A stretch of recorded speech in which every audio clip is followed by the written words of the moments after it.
Это очень хорошо вам знакомая монетка, которая чеканена огромным тиражом в 10 миллионов экземпляров. Большинство тиража, собственно, где чеканились эти все вот города воинской славы, они по регионам отправляются. В общем, наверное, ничего выдающегося. Но вот на один момент я бы хотел обратить ваше внимание. На герб нашего родного города Владикавказа. Да, особенно на корону. Вот посмотрите, какая здесь нарисована корона. Так называемая муниципальная или городская корона, зубчатая. На ней лавровый веночек, а за ней скрещенные мечи. А ну-ка теперь давай листай дальше. А вот вам официальный герб города Владикавказа на сегодняшний день, совершенно другой короной. Ну, возникает вопрос, кто же в итоге прав? Кто же в итоге прав? Вот. Тот, кто делал монету, или наши городские власти? Вот. Ну, не хочу критиковать. Но это же не наше сочинение, это же царское. Это царское, нет? Да, конечно, это герб старый Владикавказа, дореволюционный, вот, но он не утвержден. Значит, существует такая организация, которая называется Геральдическая комиссия при президенте Российской Федерации. Вот, и которая, значит, занимается тем, что утверждает гербы субъектов и самого разного уровня, в том числе и муниципальных. Вот. И вот, ну-ка, давай следующий слайд. Вот это приложение, одно из приложений к документам вот этой Герольд-комиссии нашей. И вот здесь расписано, какой должен быть у города на гербе, вот какая должна быть корона. Значит, если город столичный, то на нем появляется лавровый венок. Там в зависимости, по-моему, от численности населения количество зубцов меняется. То есть вот 5 зубцов с лавровым венком, а мечи, которые сзади за короной, означают, что город имеет статус города воинской славы. Вот. Поэтому, конечно, поправили корону на монете правильно. Ну, сейчас недавно обсуждался новый герб Владикавказа. Такие очень доброжелательные люди работают в этой геральдической комиссии. Они прислали замечания, они прислали свои предложения, как должен. Даже 3 герба будет. Большой, средний и малый. На большом еще по бокам есть так называемые щитодержатели. Обычно там бывают какие-нибудь животные. Вот у нас там стоят 2 барса, которые поддерживают, значит, центральный щит. Вот. Ну, в общем, вот с этой монеткой такая коллизия. Герб не такой, как у нас. Вот в 2013 году вышла тоже хорошо вам знакомая монетка в серии «Субъекты Российской Федерации». Серия эта издается давно. И, значит, с ней тоже забавная история. Вообще, Центробанк вот публикует сообщения о чеканке монет. И вот эти серии, вот эти биметаллические, обычные, там очень хитро написан тираж. Тираж до 10 миллионов экземпляров. Ну, до 10 миллионов это может быть и 3000, да, а может быть и 9 миллионов. Вот. И, значит, вот из этой серии несколько монет, например, Чеченская республика, например, Пермский край, Ямало-Ненецкий автономный округ, которые уже отчеканены. Вот их цена доходит там до 20 тысяч рублей, потому что, видимо, был начеканен очень маленький тираж, их практически нет, коллекционеры их ищут, спрос на них есть, а монет реально нет. Вот. Ну, Аланию, видимо, начеканили много начеканили, но тут тоже не обошлось без некоторых, так сказать, анекдотических историй. Значит, вот обратите внимание на третью сторону монеты. У монеты 3 стороны. Третья называется гурт, ребро монеты. Вот на гурте рифление и надпись. На всех монетах этой серии мелкое рифление, там 300 рифов. Почему-то часть тиража монеты с нашим гербом оказалась начеканена совершенно другим рифлением. Вот 25-рублевые монеты наверняка вы все видели, хотя в обращении их нет. посвященный Сочинской Олимпиаде. Они точно совпадают по размеру с этой монетой, и вот на тех монетах 180 рифлений. Я так понимаю, что, значит, не поменяли гуртильные кольца, часть тиража начеканили вот со 180 рифами, а потом остальную часть тиража начеканили с обычным рифлением в 300 рифов. Ну вот та, которая редкая, 180 рифлений, ну где-то в среднем там 700-800 рублей, наверное, она стоит вот так. Потом, значит, дотошные нумизматы выяснили, что часть тиража этой монеты, вот наружнее кольцо латунное, внутреннее кольцо мельхиоровое.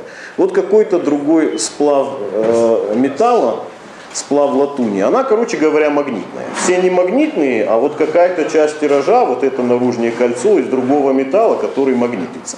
Вот, значит, здесь все это, так сказать, наглядно показано. Ну, вот такая стоит там в районе там 1500-1700 рублей у коллекционеров.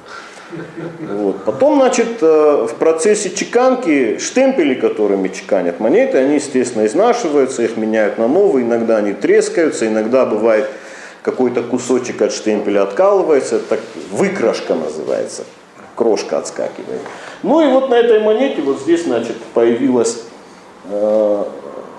такая вот штуковина, кусочек от штемпеля откололся, и, значит, какую-то часть тиража этих монет начеканили вот с такой шишкой на горах, которую тут же обозвали нумизматы горная лавина, и, значит, кто-то вот уже такие тонкости, детали гоняется за вот этой самой горной лавиной. В общем, такая вот забавная история с этой самой 10-рублевкой.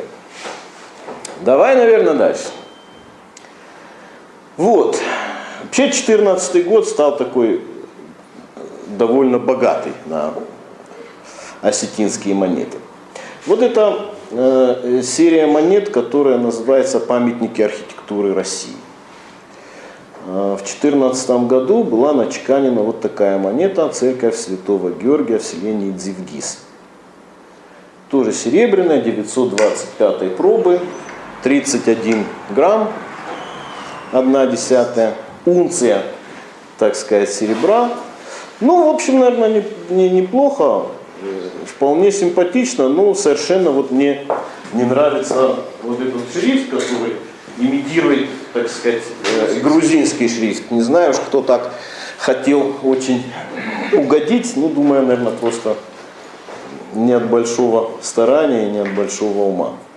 Вот. Ну, в общем, вот такой архитектурный памятник появился на монете. Кстати, нужно сказать, что наши восточные соседи нас пока вот опережают. В этой же серии есть две монеты храм Тхаба-Эрды в Горной Ингушетии и монета, на которой изображен башенный комплекс Вовнушки. Вот. Причем написано «Боевая башня Вовнушки». Хотя там не башня, там целый на самом деле башенный комплекс. Я там бывал, видел. В общем, тоже не очень удачно сделали надпись. Ну, в общем, будем ждать. Вообще речь шла, что вот к 1100-летию крещения Алании появится еще какая-то монета с храмом. Ну, в общем, пока нету. И в планах пока тоже ничего не обозначено. Вот. Ну, давай дальше. Значит, вот у той монеты, по-моему, 5000 экземпляров тираж, если я не ошибаюсь. А вот у этой монеты тираж 2 миллиона, поэтому думаю, что, наверное, она в обращении будет встречаться, будет попадаться. В прошлом году начали чеканить такую большую серию монет, посвященную 70-летию Победы. И вот такая монетка появилась, битва за Кавказ. В описании монеты, значит, говорится конкретно, что изображен мемориал Вильхотовских ворот и так далее, и так далее. То есть, ну вот здесь опять Осетия попала в нумизматику, попала на монеты. Давай дальше. Еще в 2014 году были отчеканены вот такие монетки.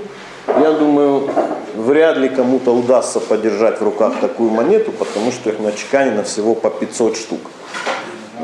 Значит, бронзовая монета номиналом в 10 рублей, серебряная монета номиналом в 50 рублей и серебряная позолоченная монета номиналом в 100 рублей. Здесь, значит, соответственно, бронзовые, серебряные и золотые призеры Олимпийских игр в Лондоне в 2012 году. Вот. Ну вот, наверху, на 10-рублевке, вон фамилия Албегова. Вы видите на серебряных монетках. Тут наших много. Царукаева, Шанаева, Тотров, Песик Тудухов, Царство Небесное. Ну и здесь вот Хугаев есть. Поэтому, значит, вот есть для нас тоже такой вот повод для гордости. Не знаю, им самим достались эти монеты или нет. Думаю, что, конечно, 500 экземпляров, наверное, они в продаже вряд ли появятся, разойдутся, наверное, по каким-нибудь крутым столичным нумизматическим коллекционерам, олигархам. Ну и впервые на российских монетах появился вот этот самый такой мудреный штрих-код. Если вы его сочетаете, то он вас отправит на сайт Центробанка России, как раз на страничку, где подробное описание вот этих монет, номиналов, тиражей, там, даты чеканки и так далее, и так далее, и так далее. Вот, конечно, красивые монеты, ничего не скажешь. Давай дальше.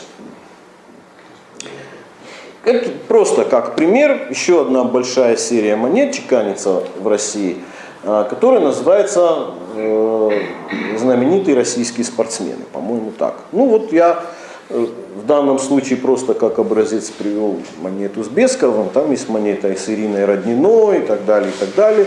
В общем, не исключаю, что кто-нибудь из наших олимпийских чемпионов, из наших борцов, скорее всего, попадет в эту серию, то есть вот кого-то мы увидим на монетке такой.